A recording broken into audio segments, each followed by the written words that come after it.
You are going to die. Maybe not today, maybe not tomorrow, but eventually you are inevitably going to find yourself unable to protect and provide for your children the way that you want to. It's just an inescapable and universal fact of life. Now, you may think you know the world. Maybe you actually do to some extent or another. But if you do not transfer your knowledge and capabilities to the next generation, your children will be forced to relearn lessons that they otherwise wouldn't have to. So how do you do that? Well, simply being present with them as they grow is worth a whole lot. In fact, I dare say that's the majority of the game, to be honest. Though being present can have a variety of different forms, both physical and figurative. By physical, I mean literally being in the same room as your children. By figurative, I mean any of a variety of possible manifestations, such as, but not limited to, the writings that you leave behind, or perhaps intentional videos of you describing your thoughts, your will, your spirit to them, to guide them. And in a way, I'm kind of demonstrating that by example with these very videos and my very Facebook posts and the books that I've written. Though if I had to choose one, I must say that being actually physically present, first and foremost, is the most effective and important for the benefit of your children's character development. And after I became a father, at least the first time, with the first child, I found myself stunned at my child's seemingly natural, pre-programmed proclivity to absorb virtually everything that they could perceive about me, from my habits to my mannerisms, my speech and demeanor. But I realized with a bit of self-reflection that though it's very gratifying to my ego, this generally adorable facet of every child's development in their respective relation to their parent can trick a parent, if even for a moment, into believing that their children will become just like them in every way, that they'll be able to overcome every hurdle the same way, if not better. But it's just not true. In the midst of life's trials and tribulations, your children are actually less likely to do as well as you did, to turn out as well as you have. For they are not clones of you. They are their own people, with only half of your genes and half of someone else's fused together to create a completely unique identity. And as a unique individual with their own identity, they're naturally going to have their own flaws, their own strengths and weaknesses, their own respective journey of self-actualization to fulfill throughout their own lives.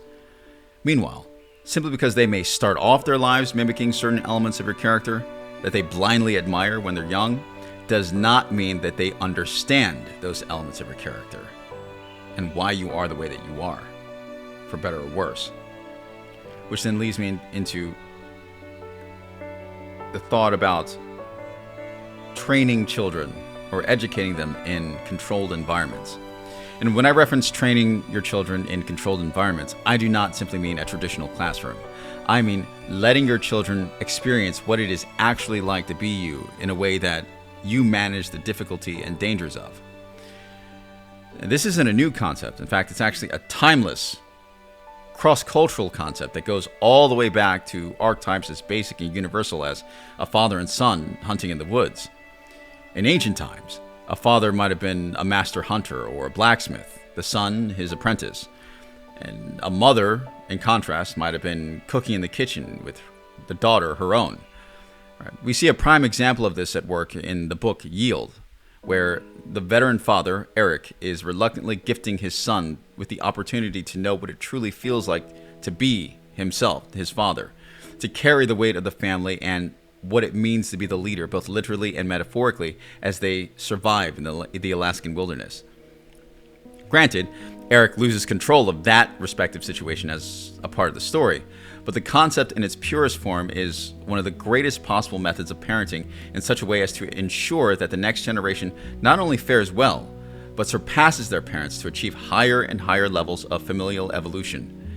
This is more than simply being physically present in a room with a child, because simply being present physically does not mean that you are actively engaging the child or teaching the child anything. In fact, there have been studies that revealed how infants can tell the difference, even at their young age, between when a parent is actively paying attention to them as babies and whether that parent is physically present per se, but not paying attention to the child.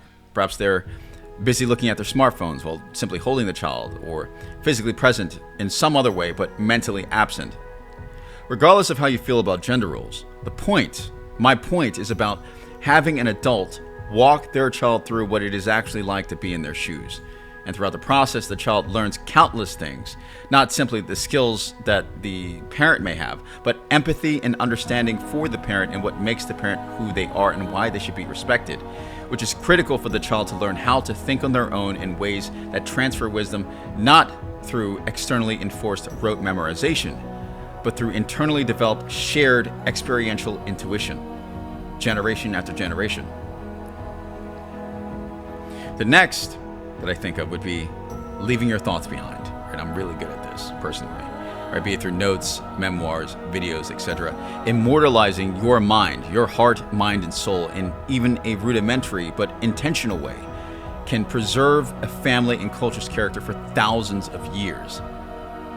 Lots of performatively tough guys fantasize about being remembered by the posterity of their bloodline as some great ancestor, while simultaneously being unable to remember a single one of their own. How could anyone remember you, what you wanted for your descendants, etc., how much you loved them, how much you cared, if you don't leave something of a story behind, something of your thoughts that you intentionally engineered to be a gift for them, to keep and refer to as a part of your soul gifted to them over time when you're gone? My children and my children's children will be able to remember me because I write my literature and film my videos for them first and foremost.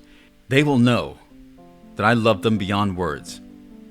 They will understand the family legacy and the call to adventure that I present to them generationally to accept or reject.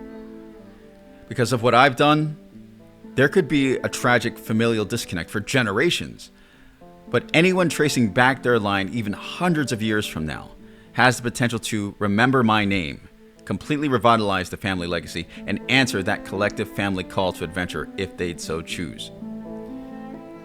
Now, the average person doesn't have to go so far as to literally write books to accomplish similar results, but leaving something behind for your children can and will do wonders for keeping a family together and guided by you long after you're gone.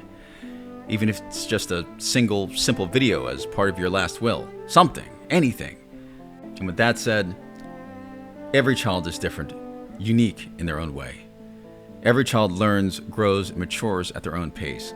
So, intentional parenting would lead a mother or father to gradually test the child as they grow with various tiers of responsibility.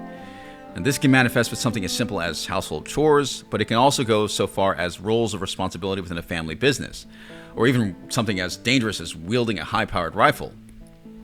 Now, keep in mind that, realistically, if you do choose to listen to me, your child will not pass every single test simply because you think that they're ready.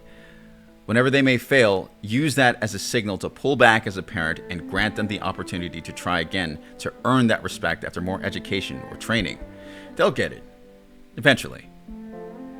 In summation, being present, both physically and figuratively, in the form of training your children in controlled environments, intentionally leaving your thoughts behind for them as a form of generationally inherited wealth, and progressively testing them through tiers of responsibility as they grow, are the keys to raising intelligent, competent, wise, and independent children who evolve the family to higher and higher levels. So, to light a fire under your own ass, memento mori. Remember that you are eventually going to die. So plan your parenting around that first, as a fundamental principle, and you won't fail.